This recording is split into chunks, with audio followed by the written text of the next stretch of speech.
Kisah Nabi Hud dan istri-istri raksasa. Nabi yang diutus setelah Nabi Nuh adalah Nabi Hud bin Abdillah bin Aus, salah satu putra Sem bin Nuh. Dia termasuk bagian dari kabilah Ed. Mereka orang-orang Arab yang menempati Al-Ahqaf, yaitu sebuah pegunungan pasir yang terletak di daerah Yaman, antara Oman dan Hadramaut yang dekat dengan Laut Asin. Syekh Muhammad bin Ahmad bin Ilyas dalam buku yang telah diterjemahkan oleh Abdul Halim menyebutkan kaum Ed adalah kaum pertama menyembah berhala setelah terjadinya bencana banjir. Mereka diciptakan oleh Allah dengan postur, perawakan, dan kekuatan yang lebih besar dari manusia lain yang hidup pada zaman itu.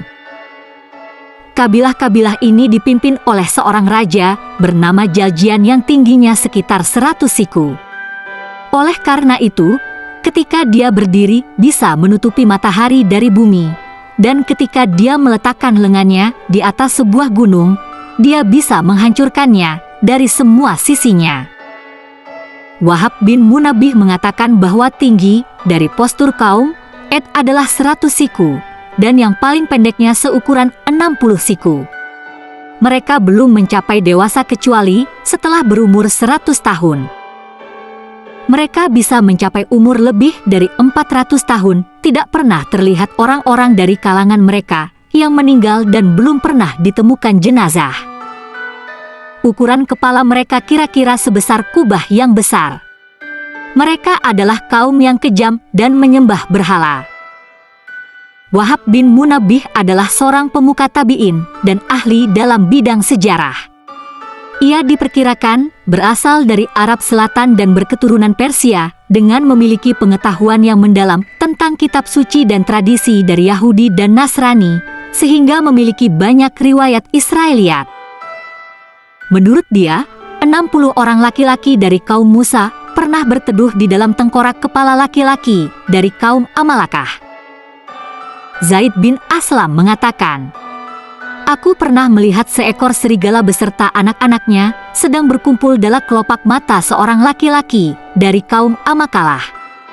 Dan aku pernah menimbang satu gigi gerahamnya, ternyata beratnya 100 kati." Wahab bin Munabbih mengatakan, ketika kejahatan kaum itu kian memuncak, Allah mengutus Hud. Jibril turun kepadanya dan berkata, "Sesungguhnya Allah telah mengutusmu kepada kaum Ed. Berilah mereka peringatan dan beritahukanlah mereka bahwa aku, Allah, telah memberi mereka tempo yang lama, dan mereka telah aku beri kekuatan yang belum pernah diberikan kepada siapapun sebelum mereka. Aku jadikan mereka para pembesar yang menguasai emas, dan menjadikan mereka sebagai orang yang paling panjang umurnya. Datanglah kepada mereka dan serulah mereka untuk bertauhid agar mereka kembali dari menyembah berhala kepada menyembah Allah." Nabi Hud datang kepada mereka pada waktu hari raya mereka. Di sana para pembesar sedang berkumpul dan Raja Jaljain duduk di atas ranjang yang terbuat dari emas. Kepalanya memakai mahkota bertahtakan permata yang megah. Mereka tidak menyadari apapun, kecuali Nabi Hud mengatakan, "Wahai orang-orang, beribadahlah kalian kepada Allah, Tuhanku dan Tuhan kalian. Kalian tidak memiliki Tuhan kecuali Dia. Berhala-berhala yang kalian sembah selain Allah ini adalah yang menyebabkan kaum Nuh sebelum kalian ditenggelamkan." Ketika Raja Jaljain melihatnya, dia berkata, "Celaka engkau wahai Hud. Apakah engkau menyangka dengan kelompok kami dan kukuhnya kekuatan kami ini bisa mengalahkan kami dari pernyataan-pernyataan tersebut? Tidak tahukah engkau bahwa setiap hari semalam 1000 anak kami lahir?" Tatkala Nabi Hud bosan mengajak mereka untuk mengesahkan Allah, tetapi mereka tidak mendengarkannya, dia memohon kepada Allah agar wanita-wanita mereka dimandulkan, sehingga pada tahun itu tidak ada satupun wanita yang hamil.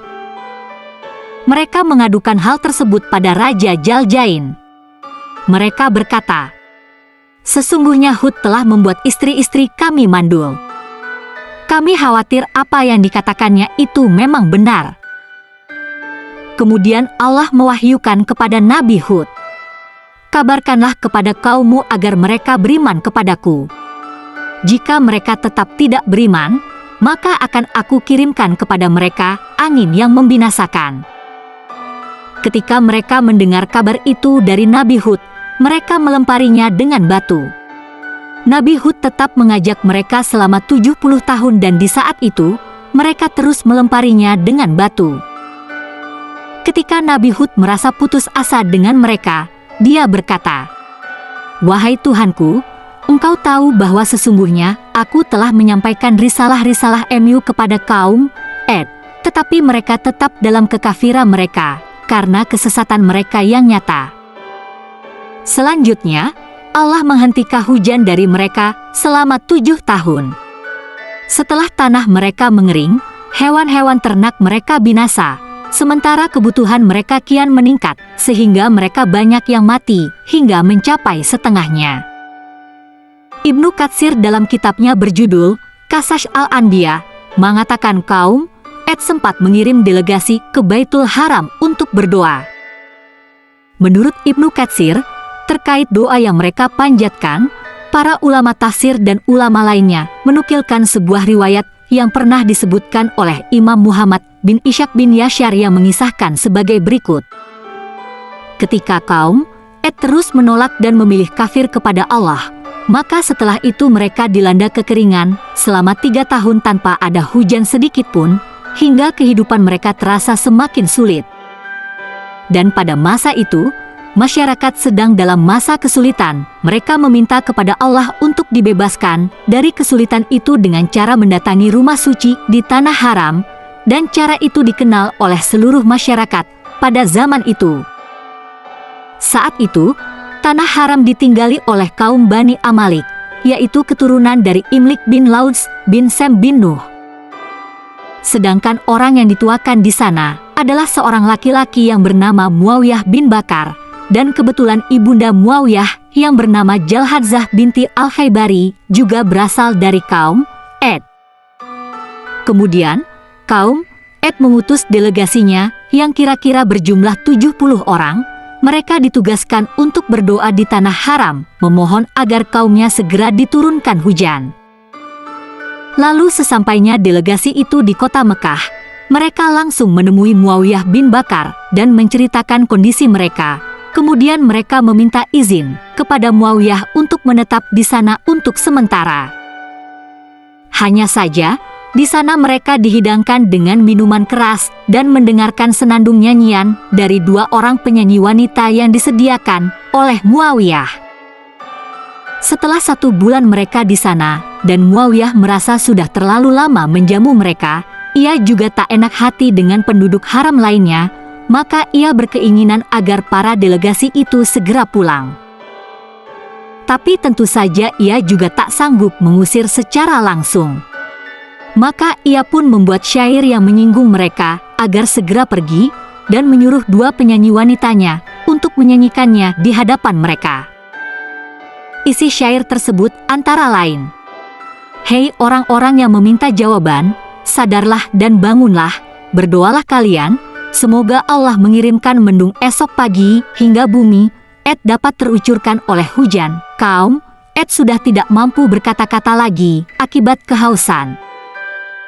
Kita tidak ingin kehilangan orang tua, begitu juga anak-anak kecil dan kaum wanita. Kemarin mereka masih dalam baik-baik saja, namun sekarang para wanita harus menjadi janda tanpa harta. Kekejaman itu telah datang kepada mereka terang-terangan. Tidak takut dengan panah-panah kaum Ad yang terhunus, dan kalian di sini hendak mengubah keadaan itu." Namun siang berganti malam silih berganti, kondisi tetap sama, karena delegasi yang diutus tidak mampu menyelesaikannya, hingga tidak mendapatkan penghargaan dan ucapan selamat. Setelah mendengar senandung itu, para delegasi tersadar dengan tujuan utama mereka datang ke tanah haram. Maka mereka segera berangkat menuju rumah suci untuk mendoakan kaum mereka. Sesampainya di sana, pemimpin delegasi yang bernama Kail bin Atir segera memanjatkan doa. Setelah doa itu dipanjatkan, Allah menyiapkan 3 awan bagi mereka, awan putih, awan merah dan awan hitam. Kemudian suara dari langit berseru kepada pemimpin delegasi itu, "Pilihlah dari salah satu awan ini untukmu atau untuk kaummu." Pemimpin delegasi itu segera menjawab, "Aku memilih awan hitam, karena awan hitam adalah awan yang menyimpan banyak air." Maka dikatakan lagi padanya, "Kamu telah memilih awan yang penuh dengan debu dan menghanguskan." Awan membuat seorang ayah ketakutan dan tidak lagi memperhatikan anaknya. Awan yang akan membuat kaum Ed binasa, kecuali mereka yang berada di kediaman Bani Laudzah, yakni sekelompok kaum Bani Ed yang tinggal sementara di kota Mekah. Mereka tidak merasakan ditimpa azab yang ditimpakan kepada kaum mereka di kampung halaman, dan mereka itulah beserta keturunannya yang menjadi kaum Ed generasi kedua. Muhammad bin Ishaq melanjutkan, setelah dipilih oleh Kail bin Atir, awan yang berisikan azab itu bertiup menuju pemukiman kaum Ed. Melihat awan itu, kaum Ed terlihat bergembira. Mereka berkata, "Ini adalah awan yang akan menurunkan hujan kepada kita." Namun kegembiraan itu sirna dalam sekejap, karena difirmankan oleh Allah, "Bukan, tetapi itulah azab yang kamu minta agar disegerakan datangnya, yaitu angin yang mengandung azab yang pedih, yang menghancurkan segala sesuatu dengan perintah Tuhannya, yakni membinasakan apapun yang diperintahkan kepadanya." Orang pertama yang melihat dan mengetahui bahwa awan itu adalah azab dari Allah adalah seorang wanita dari kaum Ed, seperti diriwayatkan bahwa ia bernama Mahdu. Setelah jelas terlihat olehnya, maka ia pun menjerit dan pingsan. Ketika dibawa oleh penduduk lain dan tersadar dari pingsannya, para penduduk bertanya, "Apa yang barusan kamu lihat, wahai Mahdu?" Mahdu menjawab, "Aku melihat ada angin menggulung-gulung dan berkobar seperti api. Di bagian depan angin itu ada beberapa orang, malaikat, yang mengendalikannya." Allah Subhanahu wa Ta'ala berfirman, Allah menimpakan angin itu kepada mereka selama 7 malam, 8 hari terus-menerus. Quran Surat Al-Haqqah 7. Sementara itu Nabi Hud dan bersama orang-orang beriman, seperti diriwayatkan kepadaku, mereka telah bersembunyi terlebih dahulu di sebuah tempat tersembunyi. Mereka sama sekali tidak merasakan adanya azab tersebut. Mereka hanya merasakan kenyamanan dan ketenangan. Tidak seperti kaum Ed lain pada umumnya, mereka berterbangan di antara langit dan bumi, serta dihantam oleh batu-batu yang juga berterbangan bersama mereka. Di dalam Al-Quran, Allah telah menyebutkan tentang kisah pembinasaan kaum Ed tidak hanya pada satu ayat saja, dan tidak hanya satu bentuk saja. Karena kisah pembinasaan itu ada yang disebutkan secara global dan ada juga yang dijelaskan secara terperinci.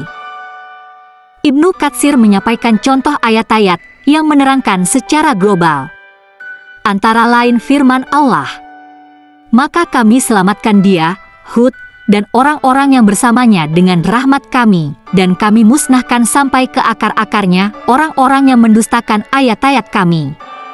Mereka bukanlah orang-orang beriman." Quran Surat Al-Araf ayat 72. Firman Allah, "Dan ketika azab kami datang, kami selamatkan Hud dan orang-orang beriman bersama dia dengan rahmat kami. Kami selamatkan pula mereka di akhirat dari azab yang berat." Dan itulah kisah kaum Ed yang mengakhiri tanda-tanda kekuasaan Tuhan. Mereka mendurhakai rasul-rasulnya dan menuruti perintah semua penguasa yang sewenang-wenang lagi durhaka. Dan mereka selalu diikuti oleh laknat di dunia dan begitu pula di hari kiamat. Ingatlah, kaum Ed itu ingkar kepada Tuhan mereka. Sungguh, binasalah kaum Ed umat Hud itu. Quran Surat Hud ayat 58-60. Selanjutnya firman Allah Ta'ala, "Lalu mereka benar-benar dimusnahkan oleh suara yang mengguntur, dan kami jadikan mereka seperti sampah yang dibawa banjir. Maka binasalah bagi orang-orang yang zalim. Quran Surat Al-Mukminun ayat 41. Allah Ta'ala juga berfirman, maka mereka mendustakannya, Hud, lalu kami binasakan mereka. Sungguh, pada yang demikian itu terdapat tanda kekuasaan Allah, tetapi kebanyakan mereka tidak beriman. Dan sungguh, Tuhanmu, Dialah yang Maha Perkasa lagi Maha Penyayang. Quran Surat Asy-Syu'ara ayat 139-140. Adapun ayat Al-Quran yang menerangkan pembinasaan itu secara terperinci, contohnya adalah firman Allah.